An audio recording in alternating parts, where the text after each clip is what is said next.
오늘 말씀은 마태복음 1장 18절에서 25절까지 말씀입니다. 저랑 한 절씩 교독하겠습니다. 예수 그리스도의 나심은 이러하니라. 그의 어머니 마리아가 요셉과 약혼하고 동거하기 전에 성령으로 잉태된 것이 나타났더니 그의 남편 요셉은 의로운 사람이라 그를 내지 아니하고 가만히 끊고자 하였다. 이 일을 생각할 때에 주의 사자가 현몽하여 이르되 다윗의 자손 요셉아 내 아내 마리아 데려오기를 무서워하지 말라. 그에게 잉태된 자는 성령으로 된 것이라. 아들을 낳으니 이름을 예수라 하라. 이는 그가 자기 백성을 그들의 죄에서 구원할 자이심이라 하니라. 이 모든 일이 된 것은 주께서 선지자로 하신 말씀을 이루려 하심이니 이르시되 보라 자네가 잉태하여 아들을 낳을 것이요 그의 이름을 임마누엘이라 하리라 하셨으니 이를 번역한지 하나님이 그와 함께 계시다 합니다. 요셉이 잠에서 깨어 일어나 주의 사자의 분부대로 행하여 그의 아내를 데려왔으나 아들을 낳기까지 동침하지 아니하더니 나의 이름을 예수라 합니다. 아멘. 마리아를 데려온 요셉 이런 제목으로 우리 같이 말씀을 나누려고 합니다. 이전에 기적의 도서관이란 이런 프로젝트가 있었습니다. 모 방송국에 느낌표라는 프로그램에 책을 읽읍시다 라는 코너에서 이제 책을 선정하고 그 책이 팔린 수익금과 또 후원을 이렇게 받아서 이제 각 지역에 도서관을 지어주는 어린이 도서관을 지어주는 어떤 프로젝트였습니다. 그래서 그게 2003년도더라고요. 2003년도에 순천에서 시작해가지고 서귀포, 제주, 청주, 울산, 금산, 우리 부산의 강서 이런 지역들에 무려 13개나 어린이 도서관을 지어준 그런 프로젝트였습니다. 참 그때 저도 열심히 그 프로도 보고 또 그 프로에서 소개하는 책들도 사서 읽고 했던 기억이 있습니다. 그러면서 그때 기억이 참 세상에는 이런 기적도 일어날 수 있구나 이런 생각을 했던 기억이 있습니다. 그런데 그 프로젝트도 왜인지 모르겠지만 이 기적의 도서관 프로젝트도 13회까지 이루어지고 중단되고 말았죠. 참 그 기적이 계속되었으면 좋았을 텐데 하는 아쉬움도 있고 참 또 한편 생각해 보면 그런 기적들이 계속되는 것도 쉽지 않은 일이겠구나 이런 생각도 듭니다. 사실 우리 삶에서 기적은 잘 일어나지 않는 것 같습니다. 그래서 그런 프로가 보여주는 것처럼 계속적인 기적은 없는 것 같기도 하고, 그래서 우리는 기적에 대해서 잘 믿지 않는 것 같고, 또 기적이 어딘가에 있다고 할 때에 뭔가 거기에는 우리가 모르는 속임수가 있는 거 아닌가 하는 의심을 갖기도 하는 것 같습니다. 오늘 본문에 나오는 요셉도 그런 상황이었습니다. 19절에 보면 우리 한번 같이 읽어볼까요? 시작. 그의 남편 요셉은 의로운 사람이라 그를 드러내지 아니하고 가만히 끊고자 하여. 여기 보면 그 요셉은 아주 성경이 어렵다고 할 만큼 의롭고 신실한 사람이었습니다. 그렇지만 그 역시 자신의 약혼녀 마리아가 성령으로 18절에 보니까 성령으로 잉태되었다. 즉 하나님의 역사로 잉태되었다 하는 말을 이렇게 들었는데 들었음에도 쉽게 믿지 못했던 것 같습니다. 그래서 처녀가 어떻게 아들을 낳을 수 있지? 그렇게 생각하고 싶지는 않지만 뭔가 마리아에게 문제가 있는 게 틀림없어. 마리아하고 결혼하기보다는 여기서 조용히 정리를 하는 게 나을 것 같아. 이런 생각을 했던 것이죠. 그래서 방금 읽었던 19절에 보는 것처럼 드러내지 아니하고 가만히 끊고자 했다. 이렇게 했습니다. 정말 왜 아니겠습니까? 제가 요셉이라고 해도 그렇게 어떻게 처녀가 이렇게 아이를 가질 수 있지?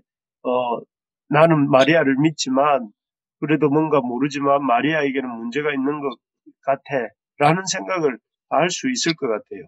그런데 그렇죠. 이 세상은 모든 게 콩 심은 데 콩 나고 팥 심은 데 팥 난다고 모든 것이 그 원인이 있고 결과가 있는 그게 이 세상이지 않습니까? 어떻게 결혼도 안 한 여자가 혼자서 아기를 가질 수 있다는 말입니까? 그래서 마치 불을 떼야 굴뚝에 연기가 나는 것처럼 뭔가 이 잘못된 것이 있기 때문에 내가 약 정혼한 저 마리아가 아이를 가진 게 아닌가 그렇게 생각을 했고 그래서 그의 이성으로는 그의 생각으로는 도무지 마리아의 임신이 이렇게 성령으로 잉태되었다는 그 말이 믿어지지가 않았던 것이죠. 사실 우리도 그렇습니다. 뭐 이렇게 일상 속에서 우리의 생각에 부합되지 않는 기적은 잘 일어나지 않는다고 우리가 이 참 무의식적으로 머리로는 조금 고개를 끄덕일지 몰라도 우리의 무의식과 우리의 이 실존은 온몸을 다해서 이렇게 기적을 거부하지요. 또 이렇게 그 요셉이 마리아의 그 잉태 사실을 또 받아들이기 어려웠던 이유는 그의 생각이 그것을 기적이 일어날 수 있다고 용납할 수가 없었고 또 요셉은 이 몰락하긴 했지만 다윗 왕가의 후손이었죠.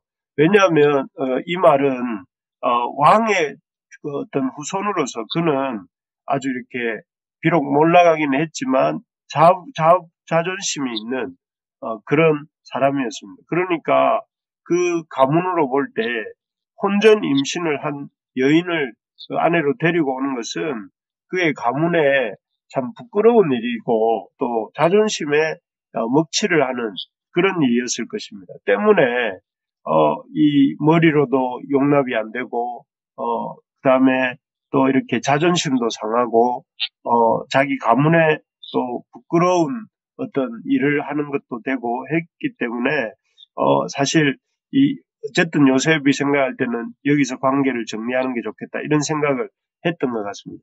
만약에 요셉이 100번 양보해서 아주 큰 대인배처럼 그 마리아와 결혼을 한다고 해도 사실 주변 사람들이 계속해서 손가락질했을 것입니다. 동거하기 전에도 저 여자가 아이를 낳을 때 세상에 널린 게 여자인데 왜 요셉은 저런 부정한 여자와 결혼을 한 거야 하면서 그렇게 안 봤는데 참 모질하는 사람이야 라고 이렇게 요셉을 손가락질 할지도 모릅니다.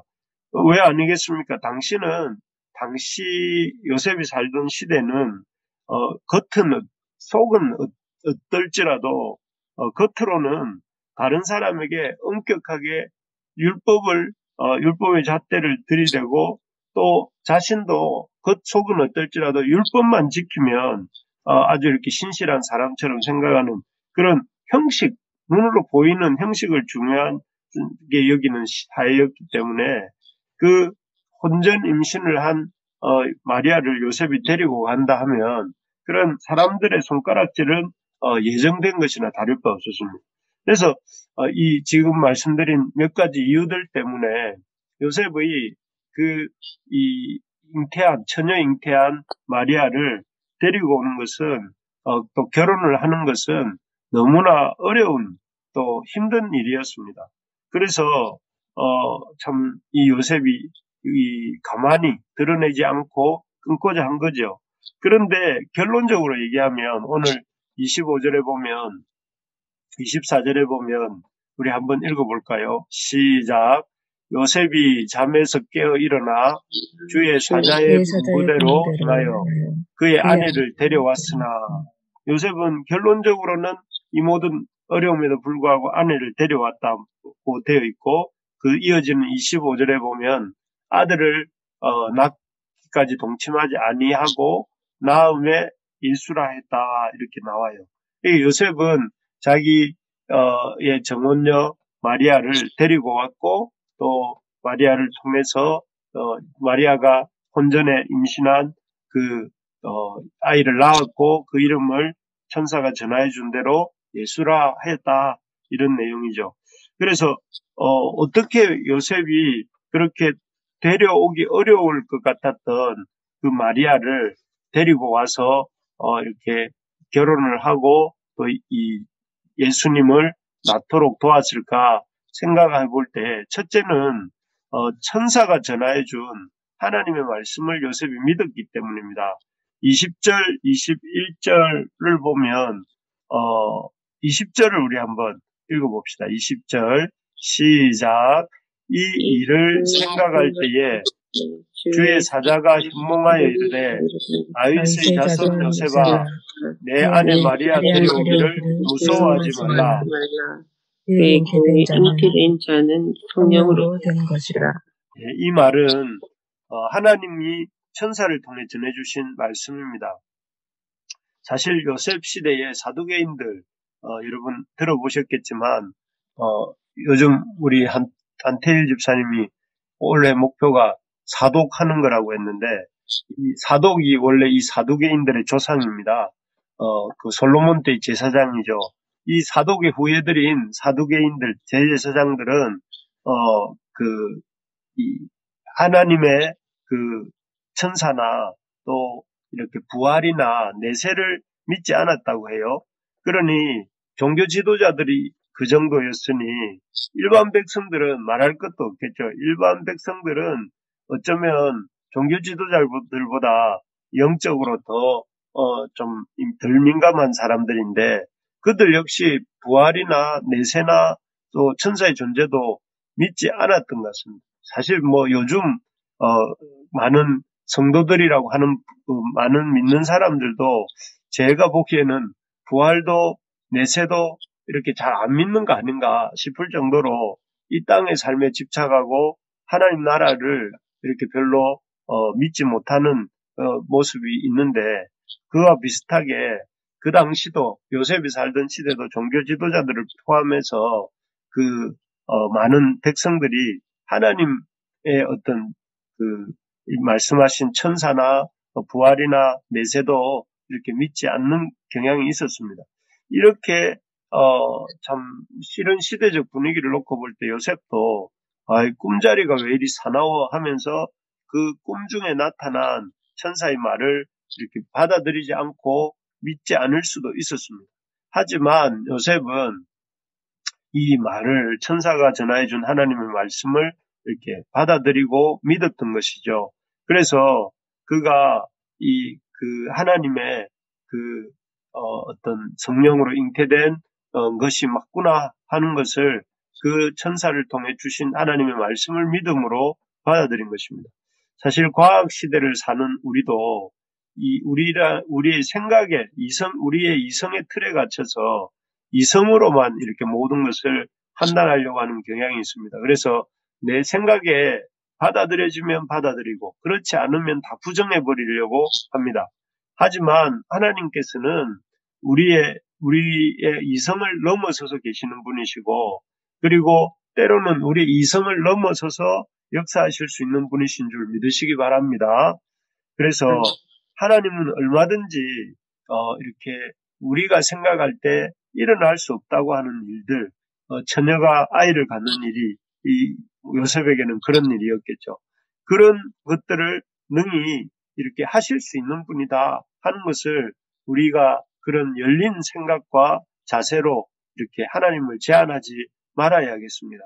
그래서 이 2021년에는 요셉이 천사를 통해서 하나님께서 전해주신 말, 마리아가 잉태한 것은 하나님이 하신 일이다 하는 말을 들을 때에 요셉이 믿음으로 그 사실을 받아들였던 것처럼 우리도 2021년에 얼마든지 하나님이 역사하시면 우리 삶 속에서, 우리 가정 속에서, 우리 교회 속에서 우리 이성을 뛰어넘어서 역사하실 수 있는 분이시다 하는 것을 믿고 또 받아들이는 또 기대하는 우리가 될 수 있기를 바랍니다. 그래서 여러분 삶 속에 또 우리의 가정 속에 우리 교회 속에 하나님께서 우리의 생각을 뛰어넘어서 우리의 어떤 예상을 뛰어넘어서 얼마든지 어떻게 일하실지를 기대하면서 또 그 하나님께 순종하면서 나아가는 한 해가 되기를 간절히 소망합니다. 두 번째로 보면 요셉이 마리아를 데리고 올 수 있었던 이유는 마리아가 예수를 잉태한 사건이 이 이사야 선지자의 예언의 성취임을 믿었기 때문입니다. 우리 22절 우리 한번 읽어보겠습니다. 22절입니다. 시작. 이 모든 일이 된 것은 주께서 선지자로 하신 말씀을 이루려 하심이니 여기에 보니까 여기까지만 읽으면 이 요셉이 깨달은 것은 이것이 지금 마리아가 처녀 잉태한 사실은 이사야 선지자라고 하는 이스라엘 백성들이 아주 존경하는 선지자 예언의 성취구나 하는 것을 믿었다고 나와 있습니다. 그래서 23절에 보면 그 내용이 나오는데요. 처녀가 잉태하여 아들을 낳을 것이요 그의 이름을 임마누엘이라 하리라고 되어 있습니다. 그래서 사실 이 말씀은 이사야서 7장 14절 말씀으로 여자의 후손에 대한 약속, 창세기 3장 15절에 나오죠. 그 말씀과 함께 이스라엘 백성이라면 누구라도 알고 있는 그 유명한 말씀이었습니다. 그래서 이스라엘 백성들 중에 한 사람이었던 요셉도 당연히 이 말씀을 잘 알고 있었을 것이고 있었던 것입니다. 그러니까 그 말씀이 지금 내 정혼한 마리아에게 이루어졌구나 하는 사실을 받아들인 것입니다. 사실 말씀을 머리로 아는 것은 이렇게 안다고 해서 우리가 믿는 것으로 착각할 때가 많습니다. 그런데 아는 것과 믿는 것은 다른 것입니다. 그래서 이 요셉은 하나님이 말씀이 이사야 선지자를 통해 이런 말씀을 주셨다는 것을 알았고, 그리고 그 말씀이 지금 자기의 정혼한 정혼녀인 마리아에게 이루어졌구나 하는 사실을 믿음으로 받아들인 것이죠. 그래서 하나님 말씀 속에서 내 삶이 하나님이 말씀이 역사한 현장이 될 수도 있구나. 내 삶을 통해서 하나님의 말씀이 성취될 수도 있구나. 그렇다면 하나님 말씀이 얼마든지 내 삶에 역사하실 수 있도록 우리 삶에 역사하실 수 있도록 인정하고 받아들이자. 이런 마음을 요셉이 가졌던 것 같습니다. 이런 사실들을 볼 때에 참 그런 요셉의 마음과 태도가 이런 하나님의 놀라운 역사에 쓰임받는 그런 어떤 이 통로가 될 수 있었던 것이죠. 요셉이 보여주는 이 태도처럼 오늘 우리의 삶도 얼마든지 말씀이 성취되는 현장이 될 수 있음을 믿으시기 바랍니다. 머리로 하나님이 전능하시다. 하나님이 여리고성을 무너뜨리실 수 있다. 하나님이 홍해를 가르실 수 있다. 하나님이 이렇게 물을 포도주로 변화시키실 수 있다 하는 것을 머리로만 아는 것이 아니라 그 머리로 아는 그 말씀이 내 삶 속에 일어날 수 있다. 그리고 그 말씀의 이 현장이 내 삶이 될 수 있다 하는 것을 이렇게 받아들이고 믿을 때에 하나님께서는 그 요셉과 마리아를 통해 이 성탄에 또 주님이 이 땅에 태어나시는 이러한 그 삶의 현장으로 쓰신 것이죠. 오늘 2021년 한 해도 참 하나님의 놀라운 역사가 우리 가운데 우리의 생각을 뛰어넘어서 또 우리의 어떤 그 지식적 신앙을 뛰어넘어서 우리의 삶 속에 실제로 일어날 수 있고 또 역사하실 수 있다. 그래서 올해 우리 교회의 표인 것처럼 말씀이 흥황하게 역사함으로 여러분 우리 교회의 지경뿐만 아니라 우리의 삶의 지경이 넓어지는 그런 은혜. 그래서 하나님 나라가 우리의 삶의 현장 속에서 이렇게 이루어지는 그런 한 해. 그리고 우리의 삶을 통해 우리의 복음이 생명력 있게 다른 이들에게 증거되어지는 한 해. 그렇게 되기를 소망합니다. 아멘. 그를 위해서 여러분, 우리가 요셉처럼 하나님의 이 말씀을 믿고, 우리의 생각을 넘어선다 할지라도 하나님 말씀을 믿고, 내 삶 속에 하나님의 말씀에 성취가 일어날 수 있다 하는 사실을 받아들이고, 나의 이성을 뛰어넘어서, 나의 생각을 뛰어넘어서, 내 경험을 뛰어넘어서 하나님을 기대하고, 하나님을 소망하고, 하나님을 붙드는, 그래서 하나님의 역사를 경험하는 그런 은혜가 있는 2021년 한 해가 또 우리의 삶이 되기를 주님의 이름으로 축복합니다. 아멘. 예, 오늘 이 말씀 붙들고 우리 같이 기도합시다. 요셉이 마리아를 데리고 온다는 것은 쉽지 않은 일이었습니다. 그렇지만 요셉이 그 마리아를 데리고 올 수 있었던 이유는 이 하나님을 믿었기 때문에, 자기의 이성을 믿은 것이 아니라 하나님을 믿었기 때문이고, 하나님의 말씀을 아는 것에서 그치지 않고 내 삶 속에서도 하나님의 말씀이 역사하실 수 있다 하는 사실을 이렇게 인정하고 받아들였기 때문인데, 오늘 우리에게도 그와 같은 믿음이 있게 해달라고 기도합시다.